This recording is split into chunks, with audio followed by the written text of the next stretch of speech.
I found it in a drawer I hadn't opened in 11 years. Not because I forgot about it. I knew it was there. I just wasn't ready to open it. There's a difference, and I think anyone who has ever lost someone too soon understands exactly what I mean. It was a pen drive, small, the kind you used to get free at tech conferences or school events in the early 2000s. Blue casing, a little scratched along one side, the kind of object that has absolutely no right to carry the weight it carries. But it did. It carried more weight than anything else I own. My name is Daniel. I'm 41 years old, and I teach history at a high school in Boston. I've spent my entire professional life helping young people understand the past. The kind of past that's in textbooks, the kind with emperors and revolutions and centuries of documented consequence. I know how to talk about the dead. I do it every day. But talking about Carlo has always been different. I've started this conversation, this recording, 4 times. Once in 2018, once in 2021, twice last year. Every time I got about 3 minutes in and stopped, not because I didn't have anything to say, because I had too much to say and no idea what any of it meant. I still don't know what all of it means. But I've made a decision, and the decision is this. I'm going to say it anyway, start to finish. Because something happened recently that convinced me that keeping this inside is its own kind of dishonesty. And dishonesty was the one thing Carlo could not tolerate. So, Carlo Acutis. If you're listening to this, you probably already know the name. You probably know the story that's been told. The boy from Milan, the computers, the Eucharistic miracles, the cancer diagnosis at 15, the beatification in 2020. You know, the version that gets printed on prayer cards and read at Mass and discussed in diocesan newsletters. That version's true. I want to be very clear about that. Everything they say about him is true, but truth has layers. And the layer I carry, the one that kept me from opening that drawer for 11 years, is the one nobody else was there to see. I met Carlo when I was 22 years old. He was 14. I know how that sounds. Let me explain. I was doing a semester abroad through Boston College, based in Rome, but spending weekends traveling. One of those weekends I ended up in Milan, staying at a small Catholic youth hostel near the center of the city that a professor had recommended. It was run by a Franciscan community, very informal, the kind of place where you ate dinner with strangers and everyone ended up talking until midnight. The second night I was there, a boy sat down across from me at dinner and said, in perfectly clear English, "You look like someone who has questions about God but is too embarrassed to ask them." I told him I wasn't embarrassed. I just didn't think anyone had good answers. He smiled at that. Not the smile of someone who thought they'd won something. The smile of someone who had just confirmed something they already suspected. That was Carlo. We talked for 4 hours that night. I missed my early train the next morning because I was still awake at 2 a.m, sitting in that dining room arguing about the nature of free will and the existence of miracles with a 14-year-old Italian boy who had clearly read more theology than most of my professors. I wasn't Catholic at the time. I was what you might generously call a skeptic, raised loosely Protestant, drifted into agnosticism by my junior year of college, the kind of person who found religious certainty both fascinating and vaguely irritating. Carlo didn't find my skepticism irritating. He found it interesting. He treated it like a puzzle he wanted to solve together with me, not against me. That weekend in Milan changed something in me. Not completely. It wasn't a conversion moment, nothing so clean as that. It was more like a crack in a wall I'd been building for years.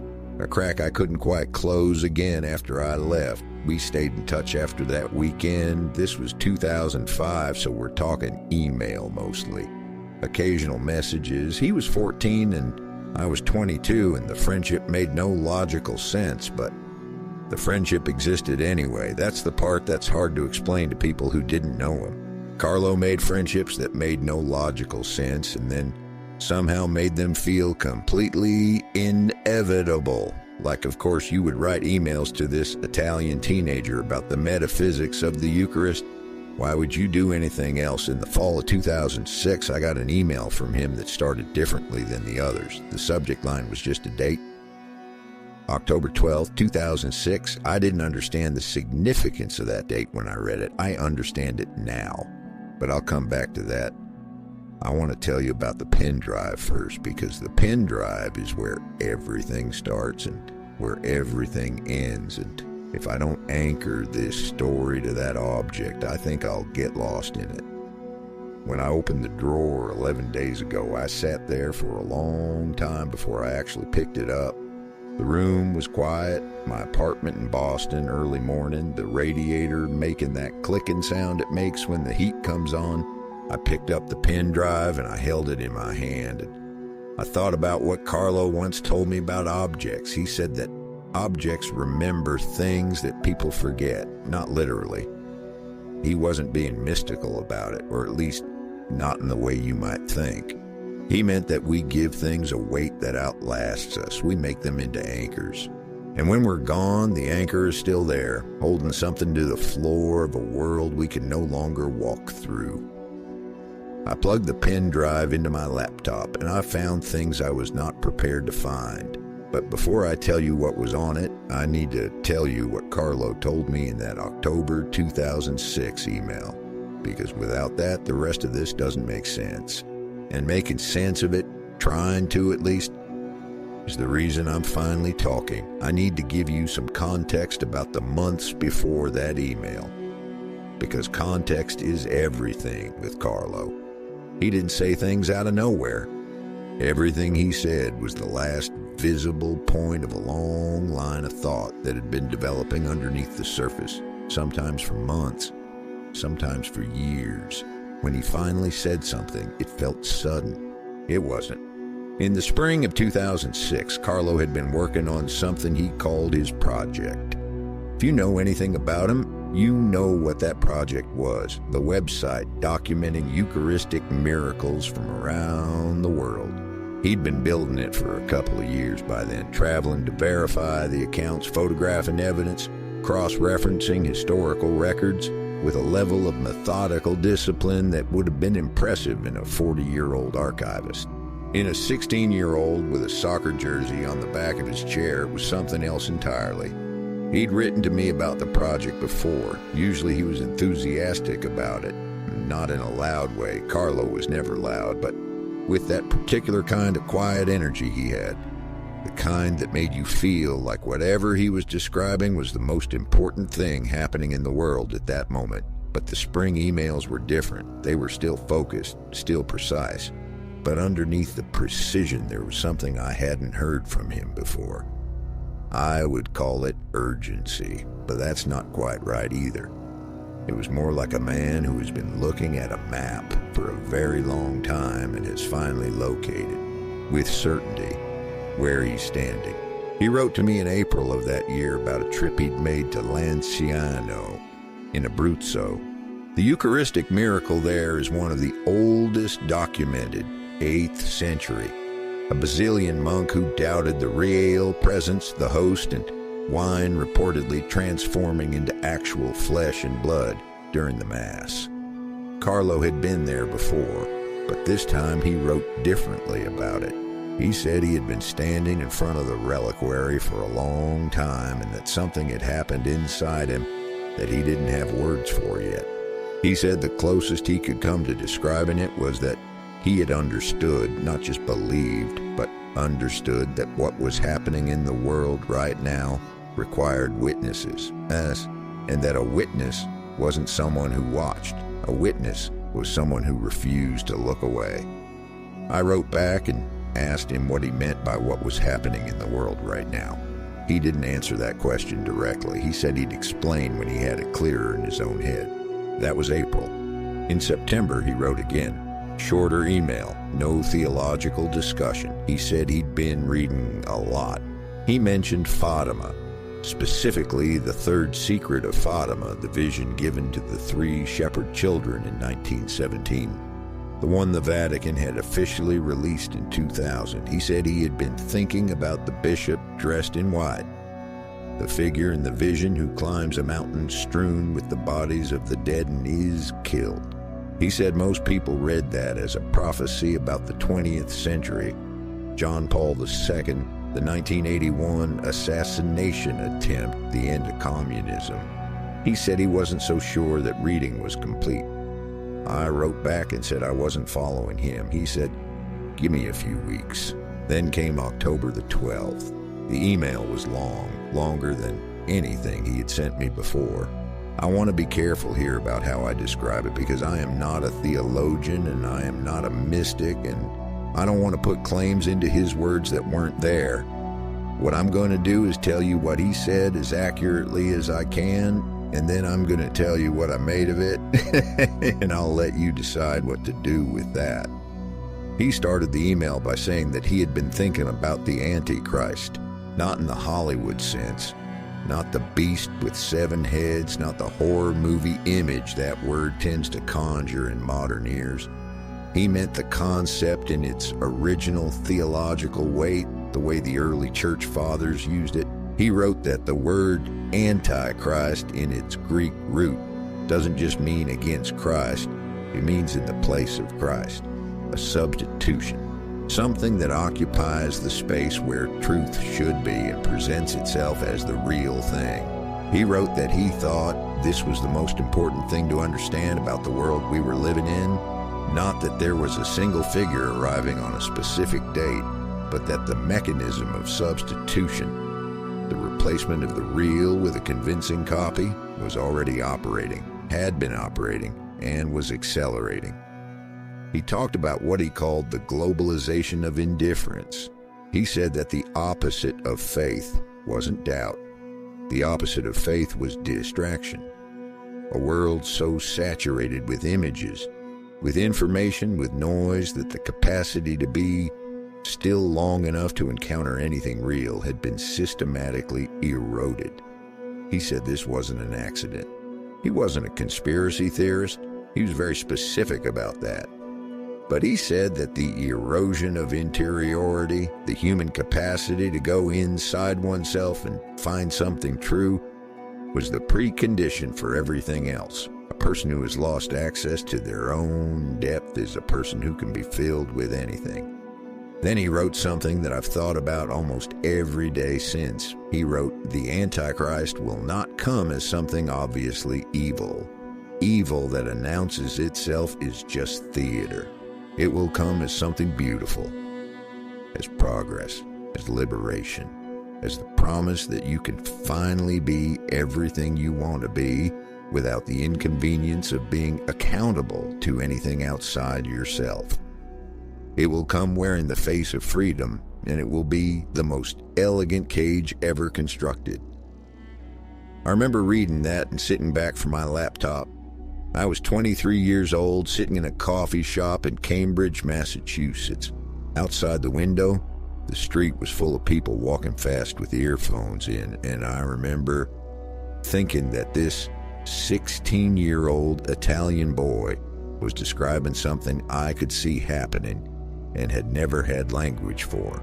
He went on. He wrote about what he called the 3 symptoms. He said that when a culture was in the process of being substituted, when the real was being replaced by the imitation, 3 things happened in a specific sequence. First, beauty was separated from truth.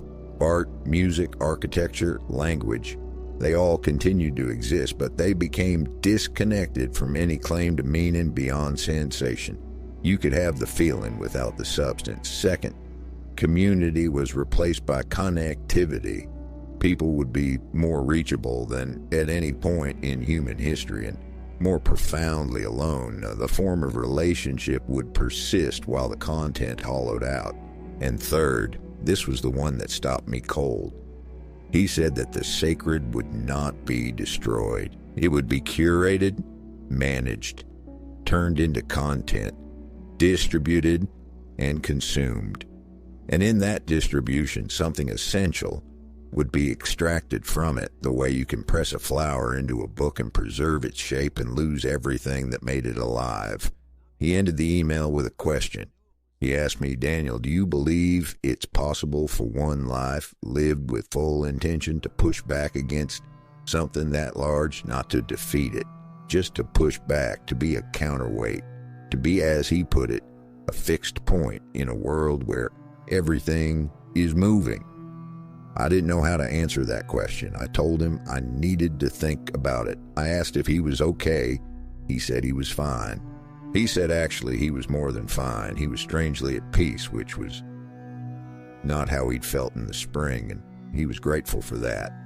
That was the last long email he sent me. 2 weeks later, I got a short message, 4 sentences. He said the diagnosis had come back, that it was leukemia, that he wasn't afraid, and that he hoped I would find my way back to something solid before too long. I didn't reply for 3 days. I didn't know what to say. By the time I sent something, he had already been admitted to the hospital in Milan. He died on October 12, 2006, the same date as the subject line of that email. He had written it the day he received his diagnosis. He had known. He was 16 years old, and I've been carrying that email and that question he asked me at the end of it for the past 19 years. I didn't go to the funeral. I've never fully forgiven myself for that. I told myself it was the distance, the cost of a last-minute flight from Boston to Milan, the impossibility of the logistics. All of that was true. None of it was the real reason. The real reason was that I was 23 years old and I had no framework for what Carlo had been. And attending his funeral would have required me to stand in a room full of people who did, and I wasn't ready to feel that exposed, so I stayed home. I read the news reports that came through in the days after. I saved the email. I closed the drawer, metaphorically speaking, and I went back to my life. Graduate school, a dissertation on the Reformation, teaching a relationship that lasted 4 years and ended quietly, an apartment in Boston with a radiator that clicks when the heat comes on, a life that looked from the outside completely functional. But there was always that question, the one he'd left at the end of the email, whether one life, lived with full intention, could be a fixed point, a counterweight. I never stopped hearing it. I just got very good at keeping it at a volume I could live with. I became Catholic in 2011. I don't say that as a dramatic plot point. It was slow and unglamorous and involved a lot of arguing with a very patient Jesuit priest in Cambridge who seemed to find my resistance more entertaining than frustrating. Carlo wasn't the only reason, but he was the crack in the wall. He had always been the crack in the wall. When the beatification happened in 2020, I watched the ceremony online. I sat in my apartment and watched Cardinal Agostino Vellini read the decree, and I felt something I still don't have a clean word for. Pride seems too small. Relief seems wrong. It was more like recognition, like the world had finally caught up to something I had known incompletely and imperfectly since a dining room in Milan in 2005. I thought about the pen drive that day. I didn't open the drawer. I thought about it again when he was canonized, still didn't open it. 11 days ago, I opened it. I don't know exactly what finally moved me. I think it was a conversation I had with one of my students. A 17-year-old kid, sharp, genuinely curious, kind of student you get once every few years. He'd come to see me after class to talk about a paper he was writing on medieval apocalyptic literature. And at some point in the conversation, he said, almost offhandedly, that he didn't understand why anyone in the modern world would take the concept of the Antichrist seriously. He said it felt like a metaphor that had outlived its usefulness. I looked at him for a moment, and I thought about a 16-year-old in Milan who had said almost the exact opposite, and had said it with a clarity that had followed me across 19 years of my life. I went home that evening and I opened the drawer. The pen drive had 4 folders on it. The first 3 were what I expected. Files related to the Eucharistic Miracles Project, photographs, scanned documents, notes in Italian. the work of a meticulous and extraordinary mind. I went through them slowly, and it was like being given back something I hadn't realized had been taken from me. The fourth folder had no name, just a symbol, a small cross, the kind you make with the keyboard. Inside it were 7 documents. 6 of them were dated between January and September 2006. The 7th was dated October the 12th. I opened the earliest one first, and I understood within the first paragraph that what I was reading was not meant for the project. It was not meant for anyone, maybe, or it was meant for whoever was supposed to find it. I'm still not sure which. What was in those documents is what I need to tell you about now. The first document was titled in English, which surprised me because Carlo usually wrote his private notes in Italian. What I think is already happening. He had written it in January 2006, 9 months before he died. He was 15 years old. He opened it with a distinction that took me a long time to fully absorb. He wrote that there is a difference between a prophecy and a warning. A prophecy, he said, is something you receive. A warning is something you give. And he was not interested in prophecy in the passive sense, in receiving visions or claiming special knowledge. What he was interested in was paying close enough attention to the present moment that the direction of things became legible. He said any honest person who was paying attention could read the direction. Most people chose not to. The choosing not to was itself part of the problem. Then he listed what he was seeing. He wrote about the internet with a precision that still unnerves me. This was 2006. Social media as we know it barely existed. Facebook had just opened to the general public. Twitter didn't exist yet. And Carlo wrote, this 15-year-old boy wrote, that the architecture being built for human communication was designed, whether intentionally or not, to reward the performance of self over the substance of self. That people would learn to curate their own image with the same detachment a marketing department brings to a brand. And that over time, the distance between the performed self and the actual self would become so wide that many people would lose the thread back to who they actually were. He called this the first substitution, the self replaced by its own image. He wrote about what he called the collapse of the vertical. He meant the disappearance of any shared reference point that existed above the individual. Tradition, transcendence, inherited meaning. He wasn't being nostalgic about it. He wasn't saying the past was better. He was saying that without something above the individual to orient against, the individual becomes the measure of all things, and a person who is the measure of all things is a person who is completely alone, even in a crowd. He called this the second substitution, meaning replaced by preference. The third substitution was the one he spent the most pages on. He called it the substitution of encounter with consumption. He wrote that the deepest human experiences, love, grief, faith, wonder, had always been things that happened to you, things that arrived uninvited and changed you in ways you didn't choose, and that the modern project in its most reductive form was the project of making everything optional, of giving the individual total sovereignty over their own experience. He wrote that this sounded like freedom and functioned like a cage because a person who is sovereign over their own experience never has to be changed by anything, never has to be broken open. And it is only in being broken open, he wrote, that anything real gets in. I sat with that for a long time. The 6th document was shorter than the others. It was written in September 2006, a month before he died, and the tone had shifted. The earlier documents had the quality of someone working something out, rigorous searching, occasionally uncertain. This one was different. This one had the quality of someone who had arrived somewhere. He wrote, I think the Antichrist is not a single event. It is a direction, a long, slow movement away from the real and toward the replica. And I think we are further along that direction than most people are willing to admit. But I also think and this is the thing I need to say clearly, that the direction is not a destiny. It is a tendency, and tendencies can be interrupted, not by systems or movements or institutions, though those matter, by people, by individual people who decide in full knowledge of the current to swim the other way. Every person who chooses depth over surface, silence over noise, the real over the replica, that person's a counterweight. That person matters in ways that will never appear and never in any ledger. And then, at the bottom of the page, a single line that he had underlined twice. The answer to the Antichrist has always been the same.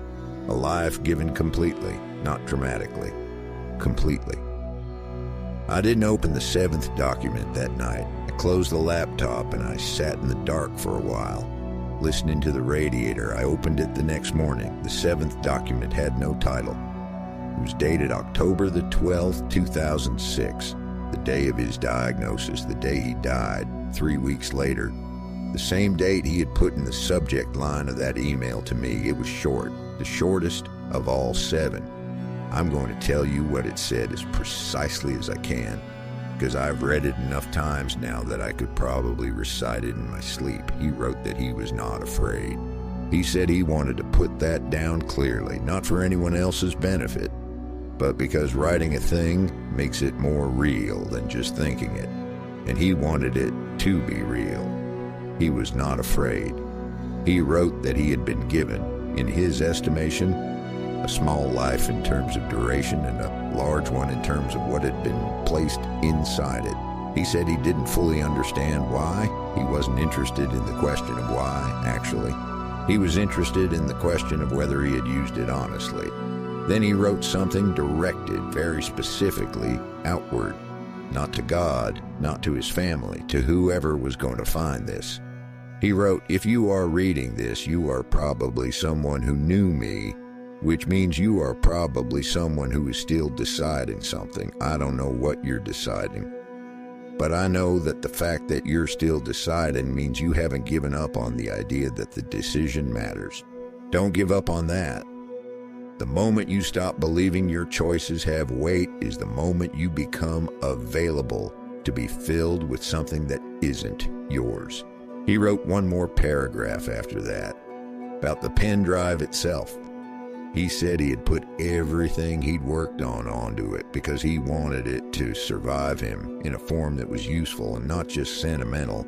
He said the Eucharistic Miracles project mattered to him not because he needed to convince anyone of anything, but because he believed that evidence, real evidence, patiently gathered and honestly presented, was its own form of resistance against the substitution, against the replica. He said the world didn't need more noise about the sacred, it needed more witnesses. And then the document ended. No signature, no date beyond the one in the file name. Just that last word. Witnesses. I sat with my coffee going cold and the Boston morning coming gray through the window, and I thought about that dining room in Milan in 2005. I thought about the way he had looked at me across that table and said, "You look like someone who has questions about God but is too embarrassed to ask them." I'd thought about 19 years of carrying a question I'd never answered out loud. And I thought about my student, the 17-year-old who said the concept of the Antichrist had outlived its usefulness. And I thought, Carlo would have loved that kid. He would have sat down across from him and smiled that smile and said something that cracked a wall the kid didn't even know he was building. That's when I decided to make this recording, not because I have answers. I want to be honest about that. I'm a 41-year-old history teacher in Boston, and I have more questions now than I did at 22, which I think means I'm doing something right, but I'm not entirely sure. I'm not here to tell you what Carlo's words mean for your life. I don't know your life. I'm here because he asked for witnesses, and witnessing, as he understood it, wasn't passive. It was the refusal to look away. So I'm not looking away. I still have the pen drive on my desk. I haven't put it back in the drawer. I don't think I'm going to. There's something about having it visible that small, scratched blue thing that feels important in a way I can't fully articulate, like keeping a window open in a room that got too closed for too long. I've been thinking about what Carlo said about objects, that they remember things people forget, that we make them into anchors. I think what I understand now that I didn't understand when he said it is that an anchor doesn't just hold something in place. It holds something in relation to something else. The anchor and the weight it holds and the floor it rests on, all three have to exist for the anchor to mean anything. Remove any one of them and the whole system dissolves. Carlo was an anchor. I don't think he would have used that word for himself. He would have said he was just a person trying to pay attention, but the effect was the same. He held things in relation to something real. And the people who came close to him, even briefly, even for a weekend in a Milan dining room in 2005, felt that. Felt the pull of something that had weight and direction and wouldn't move regardless of the current. I think about the three substitutions he described. The self replaced by its image, meaning replaced by preference. Encounter replaced by consumption. I look at the world my students are navigating and I see all three operating at a scale that would have been unimaginable in 2006. And 2006 was when he was already alarmed, and I'm a history teacher, which means I'm professionally suspicious of narratives that frame the present as uniquely catastrophic. Every generation believes it's living through the definitive crisis. Most of them are wrong about the definitive part. But I don't think Carlo was wrong about the direction. I think he was describing something real, something that was already moving when he was alive and has not stopped moving since. And I think his answer to it, not a system, not a movement, not an institution, but a person, one person, choosing depth over surface in full knowledge of the current, I think that answer is still the right one. Maybe the only one that actually works at the level where things get decided, which is not the level of history books, but the level of individual human beings in individual moments, making individual choices about what they're willing to be accountable to. He was 16, he had a pen drive and a website and a dining room in Milan, and 3 weeks between his diagnosis and his death. And he used every single one of those things completely. No performance. No distance between what he believed and how he lived. What he thought was true, he acted on. What he acted on, he was willing to defend. What he was willing to defend, he had actually examined all the way down. That's the thing I keep coming back to. Not the prophecy, not the theology, not even the miracles project, extraordinary as it was. The thing I keep coming back to is the consistency, the absence of a gap between the inside and the outside. In a world that was already, in 2006, becoming expert at manufacturing gaps between the self and its image, between belief and behavior, between what we say we value and what we actually spend our lives on, Carlo had no gap. He was the same person in every room. He was the same person on the last day as on the first. I don't know if I'll ever get close to that. I suspect not. But I think trying matters. I think the trying is itself a form of resistance, a fixed point, a counterweight. The pen drive is sitting here next to my coffee cup. The blue casing catches the light from the window in the morning, and it's just an object. Just a piece of plastic and metal with some files on it, and it also carries more weight than anything else I own, and both of those things are true at the same time. Carlo would have found that completely unsurprising. He would have said, that's exactly how it works, that the real and the sacred and the important are almost never where you expect them to be.